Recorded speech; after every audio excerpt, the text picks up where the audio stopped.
More than just about any other topic in Scripture, money is one of the primary emphases we find. And today on Life Talks, we're going to be talking about money and our kids. My name is Dan. I'm with Josh Brahm. Josh is our producer, and he's filling in today for Ben, who's a little under the weather. Josh, thanks for joining us today at Life Talks. It's always fun to be here, and let's see what kind of trouble we can get into. Well, Dan. I'm sure we'll find some way. You've got some young Brahms at your house. We do. We have 3 sons, 15, 13, and 11. So how do they handle money in your world? Are they just learning? Are they good? Are you just the ATM? How's it working out? Yeah, I think this is not an area that we've spent that much time on. So we haven't done the typical allowance thing. Maybe that's because I didn't grow up having allowance. Like we occasionally would, like if you did extra chores, you would get money. So typically that's what we've done is if the kids want to earn some money, we'll come up with some extra chores and be like, here's $1, here's worth 50 cents or like that kind of thing. And so therefore we haven't really had like a tithe kind of a discussion because they aren't having allowances yet. That's basically it. Yeah. Yeah. And, I find that's pretty typical for parents. Not to put you on the spot or whatever, but I think there are opportunities for a lot of parents today. And, I didn't do a perfect job with my kids. Some of my kids are great at handling money and some of them aren't. Yeah. And some of them have had to learn through the school of hard knocks. But one of the things I'm thankful for are my parents did a few things for me. But I think there's also just a natural propensity that some people have toward being able to handle money better than others. Yes. I come from a long line of tightwads, for example. So I've always been creative financially, being able to squirrel money away, save money for things I wanted, dabble with investments and so forth. And like, there's probably going to be a correlation here between like how much you, given for instant gratification, right? So you've got like the kid with the marshmallows study. Like I bet the kid who holds off and waits and has the 2 marshmallows later. Yeah. I bet those kids are usually more savers. Yes, and I was always the kid who would have waited to eat my marshmallows. Yeah. I was not the impulsive, I've got to have these things right now. Yeah. But I think just like, I think every parent needs to work with their child in that I'm not musical. You're musical. Right. So your mom and dad at some point sat you down in front of a piano and said, look, we're paying somebody to give you lessons. And you became not just adequate, you became proficient, gifted, fluid at it. But I got to think some of that is discipline and some of that is just natural giftedness. Yes. I think that's true of finances as well. Yes.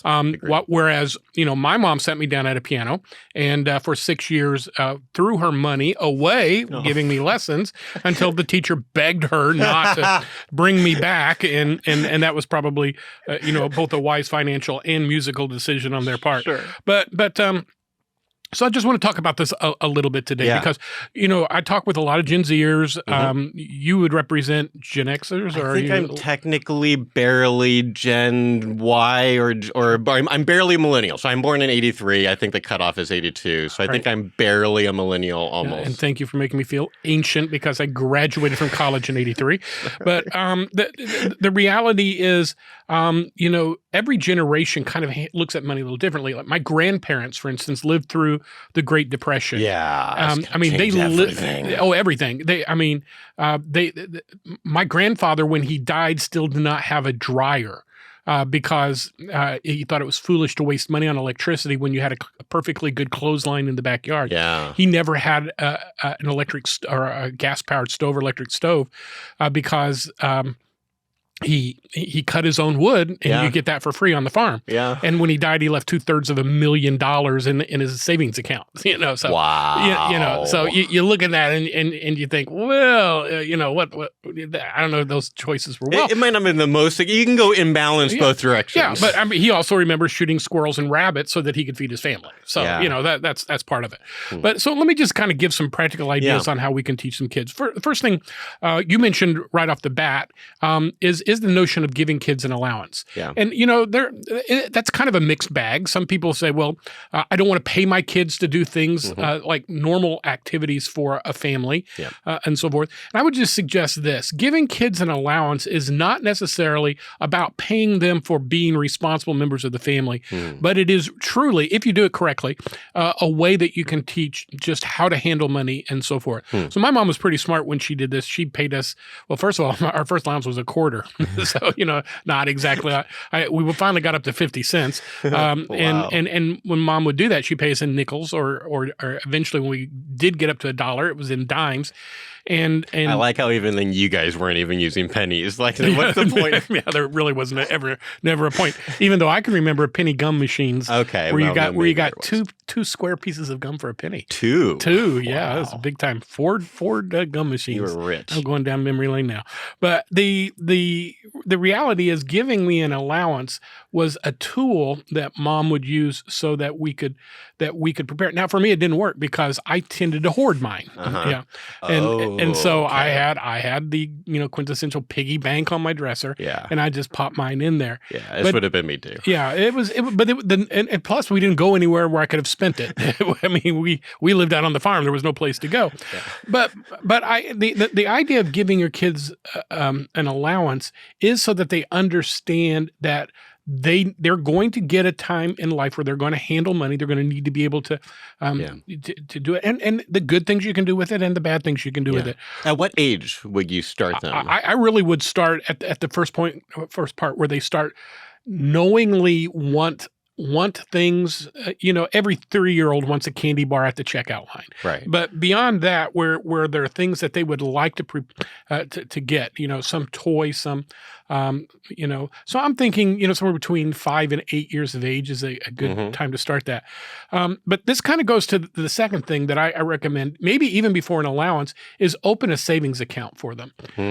So this, my parents did at a very early age. Now, in those days, they had what they called a passbook savings account. And the passbook savings account, you got a little book from the bank, and they literally wrote in an ink pen the amount of money you put in, the date you gave it. And then every time you brought it in, they would update the interest on it, which was really interesting. By hand? By hand, yeah. And they would let you know how much you had in your account. But there was no computers. So everything was done by hand ledgers. Wow. And they would send you, a typed report every so often. I don't remember what it was, but it was quite primitive. But every time you go in, they would calculate how much money you had earned in interest. And in those days, interestingly, this is back in the 60s and 70s, you could get, particularly in the 70s, you could get 8, 9, 10% interest for a while on your passbook savings account. Wow. So it was always interesting to me that I'd have, some money in there. And then I would say, oh, they added 12 cents. They added 15 cents just for holding my money. And that was my first introduction to investment. But here's the other thing, and some of these kind of dovetail into each other as we progress. Yeah. But, sometimes my grandparents would give me a $5 bill for my birthday, or for Christmas, I'd get some money. When I was in Sunday school back in the 60s, we had an old guy in our church offered us $5 if we could say all the books of the Bible in order correctly without a mistake. See, I love that kind of a thing. Yeah, it was really cool. If you want a thing. Now, here's the story. It tells you a little bit about my mentality toward money, though. So me and another kid by the name of Jake Klosterman, we were the only two kids in our tiny little country church, and we both learned it. We got up in front of our entire church and quoted them, and they presented us with $5 bills. I immediately put mine in my pocket. He put his in the offering plate. Okay. But still, I mean, that is such an over-the-top, super derogatory, above the Call of Duty kind of an act. There was an agreement here. Yeah, that's what I thought. You had a motivation. I had worked for a long time. I thought he was going to be like, now give me 50 cents. We'll do that in the offering. Yeah, I did plate. tithe off mine because my parents taught me tithing. Anyway, so I took the $5 bill after I tithed that, the $4.50, whatever, and I put it in the account. Yeah. And it eventually got to the point where I had $100 in there, and I wanted to buy a calf. And in those days, you could buy a calf. You wanted to buy a calf? That was like the big dream? That was a dream. I wanted to buy a calf for $75. And so I bought it because I knew I could let the calf grow up and sell it and get more. So this was a big investment. This was a big How investment. old were you? I was about 8 or 9. 8 or 9? Yeah, because the reason I remember this is because and he bought a calf. Yeah. Well, I lived on a farm. It wasn't a big deal. Still. But here it's kind of funny because then I started learning the opposite side of it. I was probably 9 or 10 years old. I had gotten a used bike for my birthday. That was, that was a big deal to get a used bike and learn to ride it. But I went to town one time with a friend and he had a new bike. And in the 70s, they had what they called a sissy bar that was on the back of it. And they had a banana seat and they had real high handlebars. It was so cool. You have to look up, Google 1970s bicycles. I mean, it was the bee's knees. All right. And so I decided I had to have one of those. I came back and I started negotiating with my parents. I offered them my calf for a bike, and I offered to empty my savings account in order to get a bike. How much was the bike worth? Bike was probably about $35 in those days, So, but they absolutely refused to let me do it. They said, no, you've got to wait. And then I got it for Christmas. So that was, that's how it ended up. Yeah. But that's another principle that I think we need to do. And that is the principle of teaching delayed gratification. Yeah. Our kids need to know that it is good to wait because there are a lot of adults who don't know that it's good to wait. Yes. And so what we do is we put it on a credit card or we spend money that was reserved for something else. And in doing that, we create a trap for ourselves further down the road. Yeah. And in our next episode, I'm going to be talking about mistakes that adults make. And so I'll kind of tie some of these together. But the third thing I would say is, our fourth thing, is to teach tithing. And people say, oh, of course you're going to say that you're a pastor or you're a Christian or whatever. I believe that on biblical grounds, but I also believe it on financial grounds for a couple of things. Number one, we always ought to have a generous heart for others. So just the concept of not spending everything you have on yourself, I think is just a wise moral concept. But also we realize that everything is from God. And so it's a gift from God. As every penny we have is a gift from God. We recognize He is the ultimate owner of this. We don't take any of it with us when we go. And therefore, by tithing, by giving the first fruits, the first part of it, then we are making a statement about our acknowledgement of who owns it, where it came from, and showing a priority of God in our life. So these are things I think are important to teach to children. Yeah. But I also say this, it teaches discipline. So I knew for every dollar I got to keep 90 cents of it. Eventually I would learn I'd only got to keep about 50 cents of it when Uncle Sam got involved. Yeah. But I knew to start off the bat, every dollar, a dime went to the Lord. Yeah. And that taught me the idea of proportionality. That we can't look at a dollar and say, I've got a whole dollar to spend. Yeah. Because that'll play into the idea, I get a paycheck, I've got a whole paycheck to spend. Right. Well, no, you don't. Yeah. In a paycheck, you may have a few $100s left to spend because you've already made commitments. Right. The government's going to get it. You've got a house payment. You've got electricity. You've got food. You got to feed your kids. Got all these things. But when we on Friday, as we get our paycheck, we look at it and say, oh, yeah, I'm going to hit the fun times tonight, or I'm going to go do this. And then we spend the money, and then later the bills come in, and we've got a problem. So the idea of teaching proportionality and giving the Lord the first fruits, I think, is the thing. Now, my mom made this easy so that I could figure it out. This was before I understood decimal points and moving the decimal point over 1 point to get to the tithe. She paid me in nickels or dimes. Yeah. So if I had 10 nickels, 1 nickel went to the Lord. Or I had 10 dimes, 1 nickel one dime went to the Lord. And it became very easy for me to tithe. And that probably helps set it in too. You're physically separating. So I'm a lifelong tither. I've never gone without tithing. I mean, you could go back and look at my W-2s for my entire adulthood and see that they align, with my income at least. Yeah. And I don't say that because I think I'm noble or you should be impressed by that.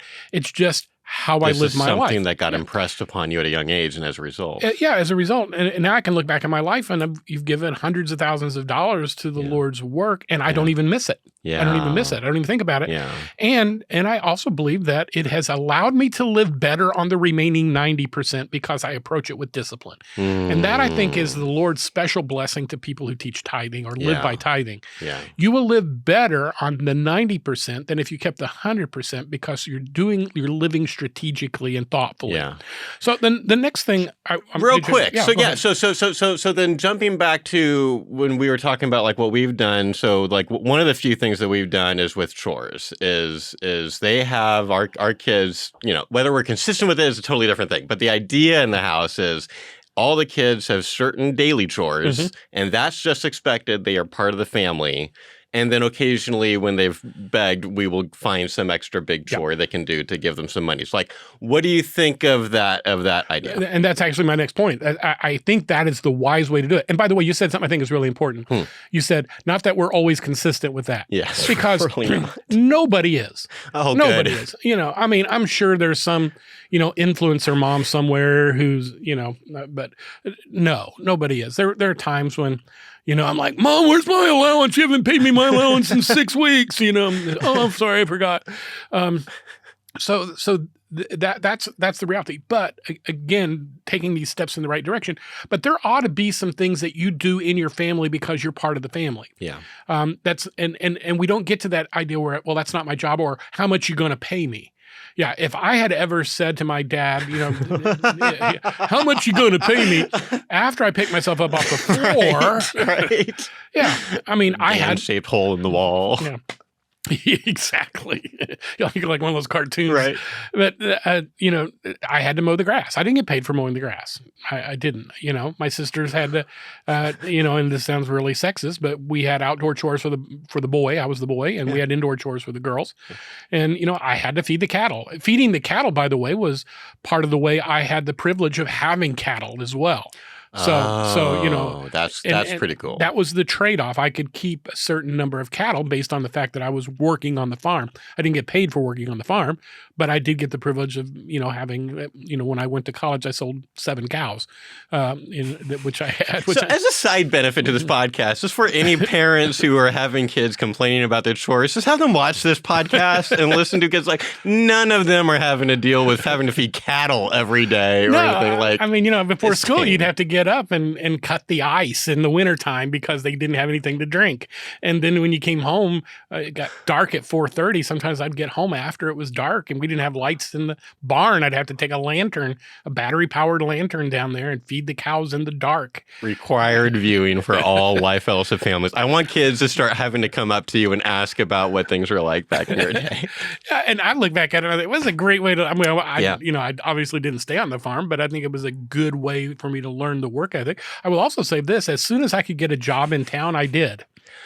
So, and this is one of my other points. Let them get a job early. Yes. Now, just drives me crazy about our government. Our government is so worried about sweatshops, is that they've made it hard for kids to get jobs and earn money, and to our detriment. So kids are going to do something. So if they're not earning money, what are they doing? They're downstairs scrolling through Instagram, playing video games and sneaking porn. Yeah. And parents, social media getting really messed up. Really messed up when they could be flipping burgers at McDonald's. And now that we're saying that you got to pay a burger flipper Chick-fil-A. or Chick-fil-A, yeah, particularly if you're a Christian homeschooler.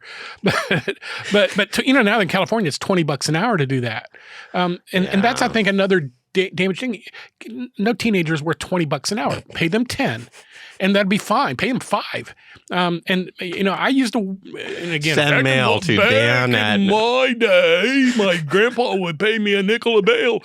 But the reality is, the principle is teaching your kids how to work, teaching your kids to get a paycheck, teaching your kids how to spend the paycheck, and letting them get it. You say, well, there's no Chick-fil-A's in my town or whatever.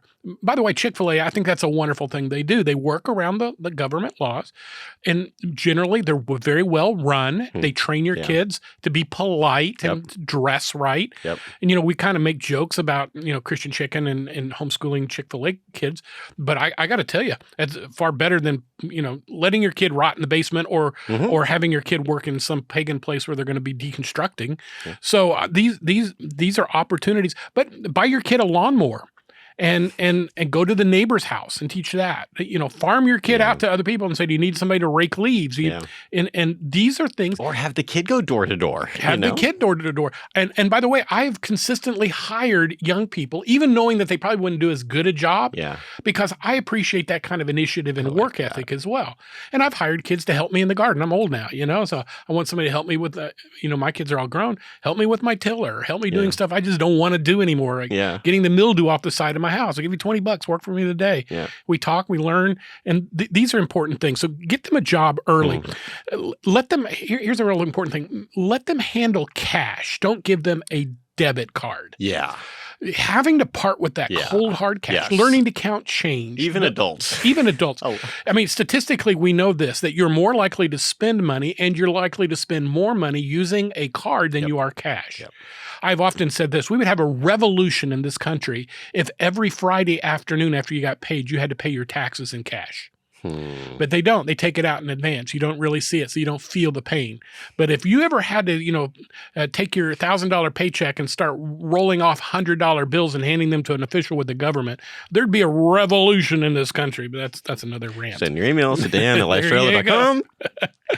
But and then just kind of the other thing is, this is such a big one, and it's the last one. But teach the dangers of debt early. Yeah. And by insisting on teaching delayed gratification, you'll also keep them from going into debt. When debt becomes a first option rather than a last option, we are training our kids to become in bondage. And so it is so important, so huge. Don't let your kid, I think it's dangerous to let your kid take out a loan for their first car. Let them save up. Tell them when they're 13, look, you're going to want a car in 3 years. And by the way, don't give your kid a new car when they're 16. They'll never appreciate it, and they're going to wreck it. Statistically, they're going to have an accident the first year or two. Don't let your kid borrow money for their first car, and don't buy them their first car, because if you do, no other car is going to be as special. I'm so glad. My first car was a 1960 Ford Fairlane, three on the column, and the gear shift came off in my hand. What that means? It was a standard transmission, and rather than have it on the floor like on the right, it was on the column of the steering column, and it had three gears in reverse. Oh, okay, yeah. And as I was going home, it came off in my hand. I paid $350, or my dad actually got it for me, $350, and then when I sold it, he made me give the money back to him. So that was the deal. Cool. Because he didn't want me to have to sell a cow. I mean, you could have bought 4 calves. I could have, but and then I used it to get to town. I mean, to get my job, go to my job. So, and then the next car was a $600 car I bought for my grandfather. Yeah, and then I saved up. I worked during college. Let me say that again. I worked all throughout college, saved enough money to be able to get a newer car. It wasn't a new car. I didn't get my first new car until I was in my 30s, and then it was a cheap old Saturn. And to this day, I could buy a new car. I don't, because I've learned on these things. Now, again, I'm not saying if you buy a new car, you're bad or whatever. But I'm saying is, when you learn that money is a tool, it is not a goal. When you learn that money can work for you, or you can work for money, that's a principle. These are important things, and we have to start teaching them to our kids when they're young. Otherwise, they're going to be in bondage. Their marriages are going to get in trouble. Their relationships are going to be stressed. They're going to struggle in areas of their life that are going to be very difficult for them, and they're not going to have anything to give to their children or their children's children in the future. So one quick bonus one I just wanted to add is one of the few memories with my dad that comes to my mind often, even as an adult, was the day, and I was probably my late teens by this point, but he sat me down with a spreadsheet to talk to me about compounding interest. And he has set up, this thing to show, if you start a savings account at like age 20 versus like age 40, like here's how that kind of goes. And I am not a financial expert, so I don't understand all the different things. And it didn't work. I didn't do it like I wanted to pro-life work. I didn't have money or whatever. But I still remember that kind of concept of, oh my goodness, if you start at least sooner than later, this can make a huge difference eventually. And that's a great segue into our next episode of Life Talks, because I'm going to be talking about mistakes we make and things we can do on that. And the principle of retirement. I'm nearing retirement age. I'm not there yet, but I'm getting I can see it from where I'm at. I did not get to, because again, I was in the ministry, did not get to start preparing for retirement until I was in my mid-30s. If I had started in my mid-20s, I'd already been retired. If I had waited until my mid-40s or early 50s, frankly, I don't think I could have ever retired. And people say, well, there's Social Security. Social Security is not going to be present in its current form for the next generation. I'm probably the last generation that's going to at least this form of it. it. This form of it. They're going to start income bracketing it and so forth. So we as we go into our next episode, I hope you'll come back and listen to it because if the Bible talks a lot about money, it's an important thing because it can either be a tool or it can be a taskmaster, and we need to have the right relationship with it. It's not intrinsically evil, but the love of it, the misprioritization of it is, good, and we have to be aware of it. So as always, thank you so much for listening to us at Life Talks. Josh, thank you for joining me and assisting me today. And folks, if you ever have a topic you'd like to hear Ben or I talk about on Life Talks, send it to us at lifetalks@lifecharlotte.com. And until next time, thanks again for joining us here at Life Talks.